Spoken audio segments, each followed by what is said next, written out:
आप सभी लोगों को नमस्कार। तो चलिए शुरू करते हैं आज से अपना इनऑर्गेनिक केमिस्ट्री का पहला लेक्चर। इस पहले लेक्चर में हम लोग डेफिनेशन ऑफ केमिस्ट्री पढ़ेंगे और फिर इसके बाद हम लोग अपने टॉपिक को आगे बढ़ाएंगे। तो हम लोग स्टार्ट करते हैं कि सर आखिरकार डेफिनेशन क्या होती है केमिस्ट्री की। तो इस बात को हम ऐसे समझ सकते हैं जैसे आपने कोई अगर मूवी देखी हो और मूवी के टाइम अगर कोई एक बहुत ही अच्छा स्वीट सा मोमेंट आया हो तो आप वहां से अंदर से निकल जाता है what a chemistry between them. वो स्वीट सा मोमेंट आप समझ चुके होंगे। तो हम लोग वहां पर केमिस्ट्री मतलब वर्ड यूज करते हैं। तो जो केमिस्ट्री वर्ड है वो इटसेल्फ थोड़ा सा इंटरेक्शन के बारे में बताता है, जहां पर वह इंटरेक्शन जनरली मैटर्स ही हम लोग बात करते हैं। तो अगर मैं यहां पर डेफिनेशन ऑफ केमिस्ट्री की बात करता हूं कि हम लोग आखिरकार केमिस्ट्री को कैसे डिफाइन करेंगे, तो हम बोल सकते हैं it is the branch of science in which it is the branch of science in which we study about matters, in which we study about matters and the changes that they will undergo and the changes that they will undergo। तो हम लोग इस तरीके से define कर सकते हैं हमारी केमिस्ट्री की डेफिनेशन। या फिर एक और तरीका होता है जहां पर हम केमिस्ट्री की डेफिनेशंस को डिफाइन कर सकते हैं। वो तरीका क्या होता है तो उसकी भी हम बात कर लेते हैं। देखो, आप लोगों ने पीरियोडिक टेबल तो सुना होगा। 10th क्लास में सबसे पहले आपको पीरियोडिक टेबल देखने को मिलती है। वहां पर आपने 100 ऑफ एलिमेंट्स के बारे में वहां पर देखा होगा। तो अगर मैं केमिस्ट्री को बात करता हूं तो केमिस्ट्री सिर्फ वो 100 एलिमेंट्स की स्टडी नहीं होती है। ये स्टडी होती है उनसे जो बहुत सारे मॉलिक्यूल्स बनते हैं और उनके ट्रांसफॉर्मेशन की। तो हम यहां पर डिफाइन कर सकते हैं it is the science of molecules. हम यहां पर डिफाइन कर सकते हैं it is the science of molecules and their transformations, science of molecules and their transformation. तो ये वाला जो पार्ट है ये तो हमारा हो गया है डेफिनेशन से रिलेटेड पार्ट। अब यहां पर एक बात आपको और समझानी है। ये जो हमारा केमिस्ट्री सब्जेक्ट है, इस केमिस्ट्री सब्जेक्ट को कहीं ना कहीं सेंट्रल साइंस माना गया है। मतलब यह बायोलॉजी और फिजिक्स के बीच का साइंस है। आपके पास साइंस में मेनली जो क्लासिफिकेशन होती है वह 3 सब्जेक्ट्स होते हैं, फिजिक्स, केमिस्ट्री, बायोलॉजी। और केमिस्ट्री को यहां पर सेंट्रल साइंस माना गया है जो कि बायोलॉजी और फिजिक्स के बीच में कहीं ना कहीं ब्रिज का काम कर रहा होता है। बहुत सारी चीजें हमें बायोलॉजी की केमिस्ट्री से समझने को मिलती हैं और फिजिक्स की भी बहुत हद तक चीजें केमिस्ट्री से सीखने को मिल जाती हैं, इसलिए इसको सेंट्रल साइंस की तरह माना गया है। अब यहां पर जो सबसे इंपॉर्टेंट बात हम लोग डिस्कस करने जा रहे हैं वह सबसे इंपॉर्टेंट बात है कि आखिरकार हमारे पास केमिस्ट्री की ब्रांचेस क्या है। तो हम लोग ब्रांच ऑफ केमिस्ट्री को डिस्कस करते हैं। देखो, आप लोगों ने अभी तक जो सुना होगा वो आप लोगों ने 3 ब्रांचेस सुना होगा। एक तो सबसे पहले फिजिकल केमिस्ट्री, फिर इनऑर्गेनिक केमिस्ट्री और फिर ऑर्गेनिक केमिस्ट्री। अगर हम 2 और ब्रांचेस को जोड़ें तो उसमें एक एनालिटिकल केमिस्ट्री भी होती है और एक बायोकेमिस्ट्री भी होती है। तो अगर मैं ब्रांचेस की बात करता हूं तो हम लोग यहां पर सबसे पहले बात करते हैं फिजिकल केमिस्ट्री कि आखिरकार फिजिकल केमिस्ट्री में हम लोग क्या स्टडी करते हैं। तो बेसिकली हमारे पास जितने भी मॉडल्स होते हैं, जितनी भी थ्योरीज होती हैं, वो सभी को हम लोग डिस्कस करते हैं फिजिकल केमिस्ट्री में। तो हम बोल सकते हैं इसमें हम सभी जितने भी मॉडल्स हैं एंड ऑल थ्योरीज, ये सभी इसमें हम लोग कवर करते हैं। ये सभी हम लोग फिजिकल केमिस्ट्री में कवर करते हैं। या फिर थोड़ा और अच्छे से बताएं तो हम यहाँ पर बिहेवियर ऑफ मटेरियल्स पढ़ते हैं कि आखिरकार उनका बिहेवियर कैसा होता है। ये हम लोग फिजिकल केमिस्ट्री से ही पता लगाते हैं, फिजिकल केमिस्ट्री की स्टडी करके ही पता लगाते हैं। तो ये हमारे पास क्या है, सबसे पहली ब्रांच ऑफ केमिस्ट्री है। उसके बाद जो आपके पास दूसरी ब्रांच ऑफ केमिस्ट्री होती है वो होती है आपके पास इनऑर्गेनिक केमिस्ट्री।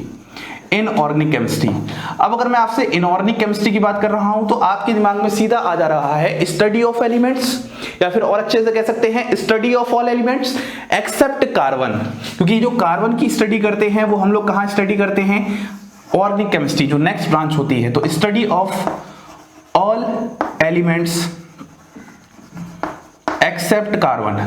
लेकिन एक बात याद रखना, हाउएवर जो हमारे पास सॉल्ट्स होते हैं CO3 HCO3 या फिर कार्बन मोनोऑक्साइड या फिर कार्बन डाइऑक्साइड, इन सभी की स्टडी हम लोग इनऑर्गेनिक केमिस्ट्री करते हैं। Study in inorganic chemistry. इस बात को आप थोड़ा सा याद रखना, ये थोड़ा सा एक्सेप्शन वाला पार्ट है जो कि याद रखना पड़ेगा। अगली जो ब्रांच ऑफ केमिस्ट्री होती है वो हमारे पास बहुत ही प्यारी सी होती है ऑर्गेनिक केमिस्ट्री, जो कि मैं आपको अभी तक पढ़ा रहा था। और ऑर्गेनिक केमिस्ट्री की मैंने आपको डेफिनेशन में समझाया था कि आखिरकार ऑर्गेनिक केमिस्ट्री क्या होती है। It is the study of carbon and hydrogen bond, मतलब हम बोल सकते हैं ये हाइड्रोकार्बन और जो डेरिवेटिव्स होते हैं, हाइड्रोकार्बन एंड देयर डेरिवेटिव्स, इनकी जो स्टडी होती है ये हम लोग कहां पर डील करते हैं, ये हम लोग ऑर्गेनिक केमिस्ट्री में डील करते हैं। तो ये हमारे पास तीसरी ब्रांच ऑफ केमिस्ट्री है। अब अगर मैं फोर्थ ब्रांच ऑफ केमिस्ट्री की बात कर रहा था तो वह ब्रांच ऑफ केमिस्ट्री थी हमारे पास एनालिटिकल केमिस्ट्री। और एनालिटिकल केमिस्ट्री में जैसे वर्ड ही वहां पर बता रहा है किसी चीज को एनालाइज करना, तो हम यहां पर कॉम्पोजिशन ऑफ जो मटेरियल होते हैं उसको एनालाइज करते हैं। तो यहां पर हम लिख सकते हैं एनालाइजिंग कॉम्पोजिशन ऑफ मटेरियल। ये आप जब हायर क्लासेस में थोड़ा और अच्छे से जाओगे तो आप वहां पर पढ़ोगे भी, ये भी एक ब्रांच ऑफ केमिस्ट्री होती है। और जो एक लास्ट ब्रांच ऑफ केमिस्ट्री होती है वो हमारे पास होती है बायोकेमिस्ट्री। और अगर मैं बायोकेमिस्ट्री को डिफाइन करता हूं तो हम बायोकेमिस्ट्री, क्योंकि बायो टर्म ही लगा है, तो हम बोल सकते हैं it is the study of living beings, study of living wings. तो ये हमारे पास क्या होती हैं, सारी ब्रांचेस ऑफ केमिस्ट्री होती हैं, जो कि आपको बहुत अच्छे से ध्यान रखना है। तो अभी तक हमने क्या क्या सीखा, अभी तक हमने सीखा कि आखिरकार डेफिनेशन ऑफ केमिस्ट्री क्या थी, जिसमें आपके पास एक टर्म आया है और वो टर्म क्या है आपके पास यहां पर मैटर्स। तो यहां पर आपके पास मैटर के बारे में बात होना स्टार्ट होगी, मतलब हमारा जो सबसे मेन फाउंडेशन था वो ये था। अब हम लोग मैटर के बारे में शुरू करेंगे कि आखिरकार मैटर की डेफिनेशन क्या है, मैटर की क्लासिफिकेशन कैसे करेंगे, और क्लासिफिकेशन के बाद जो उसका अगला पार्ट होगा स्टेट्स ऑफ मैटर क्या है, और फिर इस तरीके से अपनी केमिस्ट्री को हम स्मूथ तरीके से आगे बढ़ाएंगे। तो अभी तक हमने देखा कि आखिरकार डेफिनेशन ऑफ केमिस्ट्री क्या होती है और क्लासिफिकेशन किस तरीके से हम केमिस्ट्री के पार्ट्स को करते हैं, जिसको हम ब्रांच ऑफ केमिस्ट्री कहते हैं। अब उस ब्रांच ऑफ केमिस्ट्री में हमें जो ब्रांच ऑफ केमिस्ट्री स्टडी करनी है वह इनऑर्गेनिक केमिस्ट्री स्टडी करनी है, मतलब सभी एलिमेंट्स की स्टडी करनी है एक्सेप्ट कार्बन। अब क्योंकि एलिमेंट्स की स्टडी करनी है तो हमें सबसे पहले एक बेसिक आइडिया होना चाहिए डेफिनेशंस, एलिमेंट क्या होता है, मॉलिक्यूल क्या होता है, कंपाउंड क्या होता है, और इससे भी पहले हमें पता होना चाहिए कि आखिरकार मैटर क्या होता है। तो हम लोग अपनी स्टार्टिंग करते हैं टर्म मैटर से। देखो, अगर मैं आप लोगों से मैटर की बात कर रहा हूं तो हमारे पास सिंपल सी बात है, यह जो टर्म है ये बहुत ही छोटी क्लासेस में आना शुरू हो चुका था, और जहां पर हम लोगों ने इस टर्म की डेफिनेशन भी पढ़ी थी, और वो डेफिनेशन क्या थी, anything which has mass, anything which has mass and occupies space, and occupies space, उसी को हम क्या कहते थे, मैटर कहते थे। अब लेकिन आखिरकार सवाल ये आता है कि सर हमें पता कैसे चलेगा। तो इस बात को समझने के लिए मैं आपके सामने कुछ 3 वर्ड्स लिखता हूं। एक सबसे पहला वर्ड है आपके पास टच, उसके बाद एक वर्ड है आपके पास स्मेल, उसके बाद आपके पास एक वर्ड है टेस्ट। अब ये वर्ड लिखने का जो कारण है वो उस मेन कारण को समझना है कि आखिरकार मैं आपको इससे समझाना क्या चाहता हूं। ठीक है, तो ध्यान से सुनिएगा। अगर मैं आपसे सबसे पहले बात करता हूं टच, तो आप सोच रहे होगे सर क्या हम किसी भी चीज को अगर टच कर सके तो क्या वह मैटर है। तो सुनिएगा, यदि कोई हमारे पास गर्म रॉड है, सर यदि हम उसको टच करते हैं तो क्या वह मैटर है। हाँ बिल्कुल, अगर आप टच कर सकते हो तो मैटर है, लेकिन टच करना नहीं है, क्योंकि उसको टच करने के बाद फिर कुछ और टच करने लायक नहीं रहने वाले। ठीक है, तो टच कर सकते हो, करना नहीं है, इन दोनों में यहां पर डिफरेंस है। ठीक है, ऐसे ही अगर मैं स्मेल की बात करता हूं तो सर अगर हम पॉइजनस गैसेस हैं उनको स्मेल कर सकते हैं तो क्या वह मैटर है। स्मेल कर सकते हो लेकिन करना नहीं है, क्योंकि उसके बाद स्मेल करने लायक नहीं रहोगे, क्योंकि आप क्या कर सकते हो इस चीज को समझो, करना नहीं होता है। लेकिन वो सभी चीजें जो आप स्मेल कर सको, उसके बाद टेस्ट, अगर आप किसी केमिकल कंपाउंड जो कि डेंजरस होता है उसको टेस्ट कर सको, तो क्या वह मैटर है? बिल्कुल मैटर है। मतलब वह सभी चीजें जिनमें हम ये सब चीजें ढूंढ पाते हैं उसको हम मैटर कह सकते हैं। तो आप बोलोगे सर क्या टच, स्मेल और टेस्ट मैटर है? तो मैं बोलूंगा टच, स्मेल, टेस्ट मैटर नहीं है। जो फीलिंग आ रही है वह फीलिंग जिस चीज की वजह से आ रही है वह चीज आपके पास मैटर होती है, और उस चीज के पास क्या होता है? मास होता है और स्पेस होता है। इस बात को आपको बहुत अच्छे से समझना है, जिसमें आपके पास सबसे ज्यादा इंपॉर्टेंट रोल प्ले करता है मास।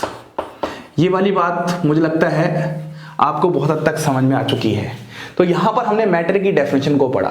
अब मैटर से कुछ इंपॉर्टेंट बातें हैं, उन इंपॉर्टेंट बातों को एक एक करके हम समझना शुरू करते हैं। अब वो इंपॉर्टेंट बातें क्या क्या हैं? तो सबसे पहली बात अगर हम करते हैं, जो पार्टिकल्स हैं वहां पर मैटर के attract to each other, attract to each other. सबसे पहली बात तो हमारे पास ये होती है मैटर के अंदर। मैटर के अंदर जो भी पार्टिकल्स होते हैं वो एक दूसरे को अट्रैक्ट करते हैं। और दूसरी बात जो हमारे पास होती है, particles are in a constant state of motion, are in a constant state of motion. मतलब वहां पर पार्टिकल्स का कंटिन्यूअसली एक कांस्टेंट स्टेट चलता रहता है जहां पर वह मोशन करते रहते हैं। अब यहां पर दोनों ही टर्म को बहुत ही बारीकी से समझते हैं। देखो, अगर वहां पर पार्टिकल्स अट्रैक्ट कर रहे हैं तो उसी पार्टिकल्स के अट्रैक्ट करने के बाद कारण वहां पर आपके पास जो भी चीज है उसमें क्या आ रहा है? एक तो रिजिड वॉल्यूम आ रहा है और रिजिड शेप आ रहा है। क्लियर है बात एकदम अच्छे से? किसी भी मैटर में यदि वहां पर पार्टिकल्स एक दूसरे को अट्रैक्ट करते हैं तो यही वो कारण है जिसकी वजह से वहां पर एक रिजिड या फिक्स्ड वॉल्यूम बोल सकते हो और रिजिड शेप या फिक्स्ड शेप कह सकते हो। वहीं पर अगर मैं कांस्टेंट स्टेट ऑफ मोशन की बात कर रहा हूं तो यहां पर जो मेरा मोशन से मतलब है वह यहां पर थर्मल मोशन से मतलब है। और थर्मल मोशन बोले तो थर्मल मोशन हम लोग बोल सकते हैं काइनेटिक एनर्जी। वहां पर मॉलिक्यूल्स के पास काइनेटिक एनर्जी होती है जिसकी वजह से मोशन होता रहता है, और उस काइनेटिक एनर्जी की वजह से, ये काइनेटिक एनर्जी की ही देन होती है जिसकी वजह से मॉलिक्यूल्स ट्राई करते हैं एक दूसरे से दूर जाना। तो हम बोल सकते हैं tries to go away from each other. इसी की वजह से वह एक दूसरे से दूर जाना पसंद करते हैं। अब यहां से हमारे पास बातें स्टार्ट होती हैं। अब इसमें सबसे पहली बात ये स्टार्ट होती है कि हमारे पास थर्मल मोशन कितने तरह के होते हैं। तो अगर मैं यहां पर थर्मल मोशन की बात करता हूं, देखो ध्यान से समझना बहुत अच्छे से। थर्मल मोशन हमारे पास यहां पर तीन तरह के होते हैं। एक सबसे पहला जो मोशन होता है उसको हम बोलते हैं वाइब्रेशनल मोशन, उसको हम बोलते हैं वाइब्रेशनल मोशन। उसके बाद जो अगला मोशन होता है उसको हम बोलते हैं रोटेशनल मोशन, और फिर जो हमारे पास लास्ट मोशन होता है उसको हम बोलते हैं ट्रांसलेशन मोशन। तो हम बोल सकते हैं किसी भी मैटर के जो पार्टिकल्स हैं उन पार्टिकल्स में जो आपके पास कांस्टेंट स्टेट ऑफ मोशन है वो थर्मल मोशन है, और जो थर्मल मोशन है वो आपके पास तीन तरह के होते हैं, एक वाइब्रेशनल, एक रोटेशनल और एक ट्रांसलेशनल। अब मैं थोड़ा थोड़ा इसको समझाता हूं, ज्यादा डिटेल में नहीं। मान लो आपके पास यहां पर दो पार्टिकल्स हैं इस तरीके से, ये दो पार्टिकल्स हैं, तो ये अगर अपने मीन पोजीशन के अक्रॉस इस तरीके से वाइब्रेट करें, इसी को हम कहते हैं वाइब्रेशनल मोशन। और इस मोशन की वजह से यहां पर कोई भी शेप और कोई भी वॉल्यूम में चेंज नहीं आता, और देखा ही जाता है कि जो सॉलिड पार्टिकल्स होते हैं वहीं पर ऐसे मोशंस ऑब्जर्व होते हैं। क्लियर एकदम अच्छे से? तो हम वाइब्रेशनल मोशन से कह सकते हैं कि यहां पर किसी भी प्रकार का शेप और वॉल्यूम में कोई चेंज नहीं आता। लेकिन वहीं पर अगर मैं रोटेशनल मोशन की बात करता हूं तो रोटेशनल मोशन अगर दो पार्टिकल्स हैं तो ये इस तरीके से रोटेशनल मोशन बताते हैं, इस तरीके से रोटेशनल मोशन दिखा रहे हैं। क्या आपको समझ में आ रही बातें? और इस रोटेशनल मोशन दिखाने की वजह से आपके पास जो वॉल्यूम होती है वो तो फिक्स्ड होती है लेकिन शेप यहां पर फिक्स्ड नहीं होता है। इसीलिए जो लिक्विड होते हैं वो किसी भी कंटेनर में अगर रख दिए जाते हैं तो उसी की शेप ले लेते हैं, क्योंकि लिक्विड्स के अंदर वाइब्रेशनल मोशन के साथ रोटेशनल मोशन भी देखने को मिलता है। अगर मैं वहीं पर ट्रांसलेशनल मोशन की बात करता हूं तो जैसे ये रोटेशनल मोशन कर रहे थे तो इस बार क्या होगा, रोटेशन करते समय ये क्या करेंगे, एक दूसरे से ऐसे ऐसे दूर जाते जाएंगे। तो मतलब आप इस मोशन को देख रहे हो, इसी मोशन को हम बोलते हैं मतलब ये वापस नहीं आएगा, ऐसे तो फिर वाइब्रेशन हो जाएगा। मैं इसकी बात कर रहा हूं, ये दूर जाएगा और ये तब तक जाएगा जब तक इसको कोई फिजिकल बैरियर नहीं मिलेगा। फिजिकल बैरियर बोले तो कोई दूसरा पार्टिकल जिसकी वजह से वो टकरा के वापस ना आ जाए, तो इसको हम बोलते हैं ट्रांसलेशनल मोशन। और जो ट्रांसलेशनल मोशन है वो गैसेस में देखने को मिल जाता है। इसीलिए गैसेस में जो पार्टिकल्स होते हैं वो इंडिपेंडेंट होते हैं एक दूसरे से और वो फ्रीली कहीं भर भी कैसे भी मूव कर सकते हैं। ज्यादा डिटेल में वैसे जाने की जरूरत नहीं है, यहां पर आप कुल मिला के इतनी बात बहुत अच्छे से उम्मीद करता हूं समझ पा रहे हो। क्लियर एकदम अच्छे से। ये सारी बातें हम अभी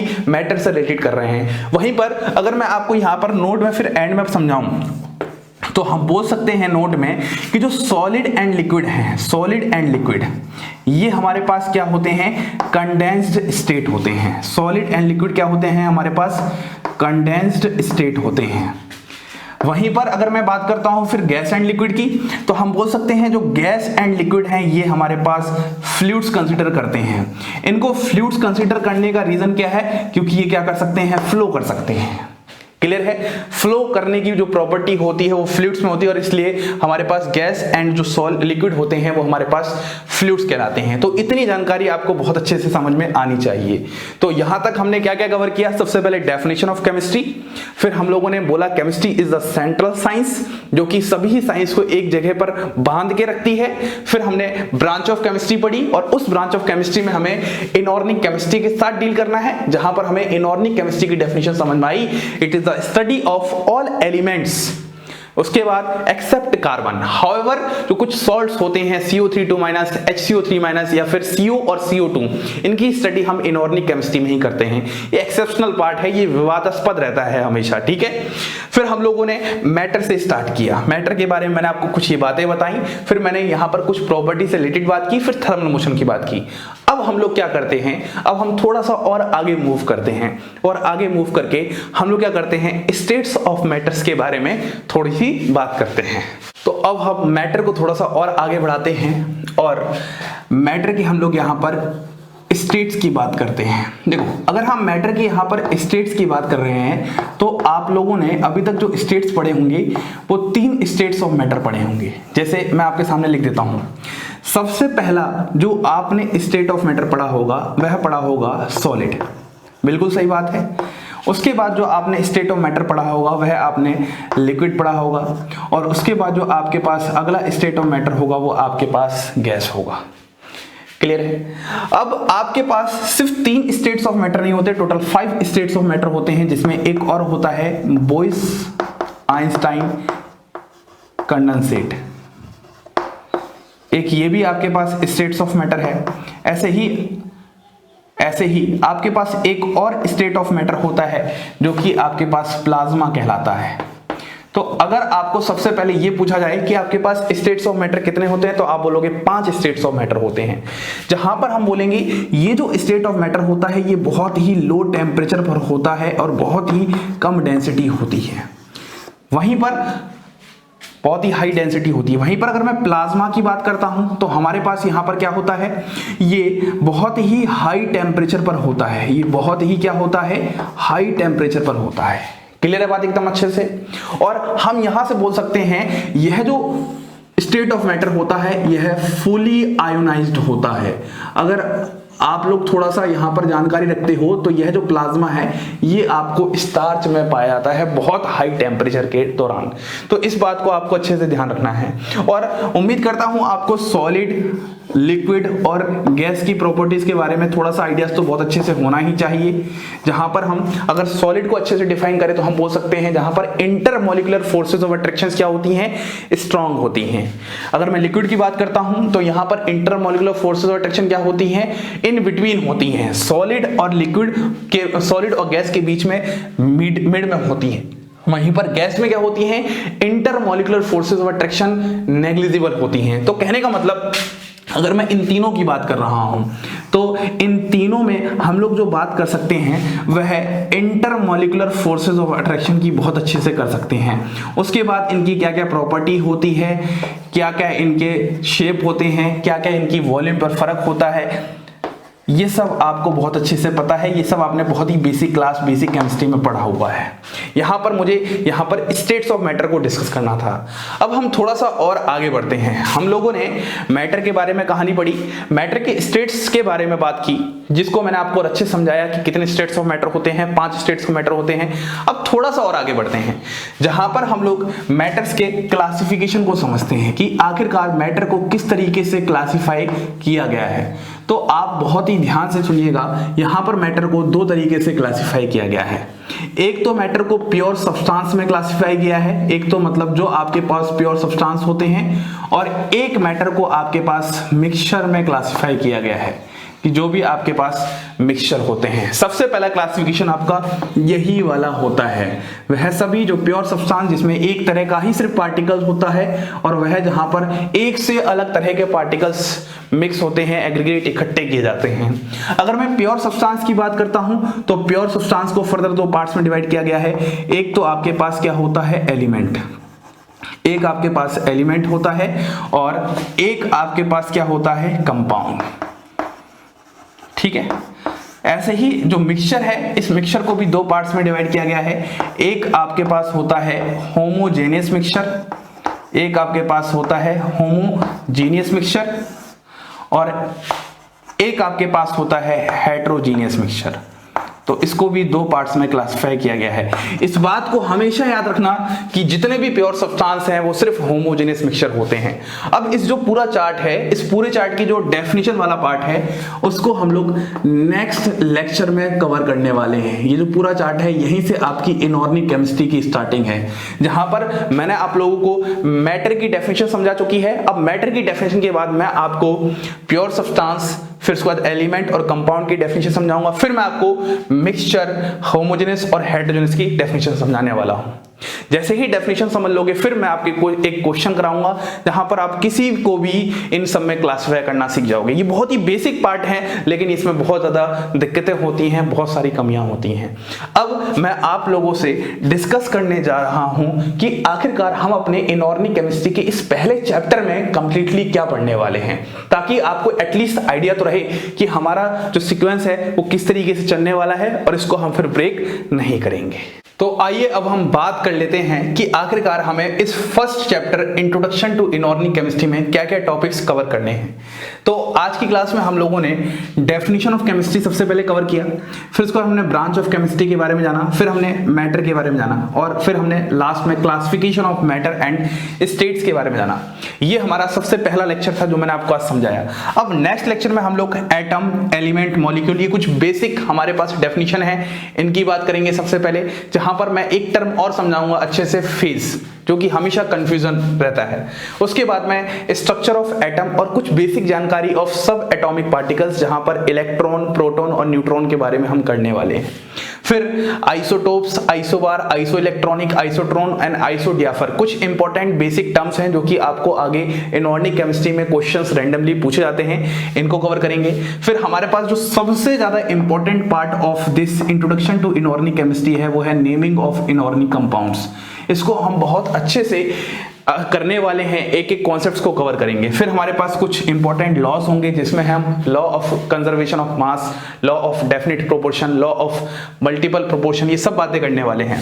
फिर हमारे पास जो अगला इंपॉर्टेंट टॉपिक है वो हमारे पास क्वांटम नंबर है, जिसको हम यहीं पर खत्म करने वाले हैं। और फिर लास्ट में इलेक्ट्रॉनिक कॉन्फ़िगरेशन है कि आपको हर एक एलिमेंट की इलेक्ट्रॉनिक कॉन्फ़िगरेशन, क्या वहां पर एक्सेप्शन है, क्या वहां पर उसका सारी बातें हैं, उससे रिलेटेड हम करने वाले हैं। तो इस पूरे लेक्चर में आपके पास वैसे इंपॉर्टेंट तो सब कुछ है, लेकिन सबसे ज्यादा इंपॉर्टेंट है ये naming of inorganic compound, quantum numbers and electronic configuration. उम्मीद करता हूं आपको पहला लेक्चर समझ में आया होगा, बहुत अच्छा लगा होगा। इसी के साथ आप सभी लोगों को धन्यवाद।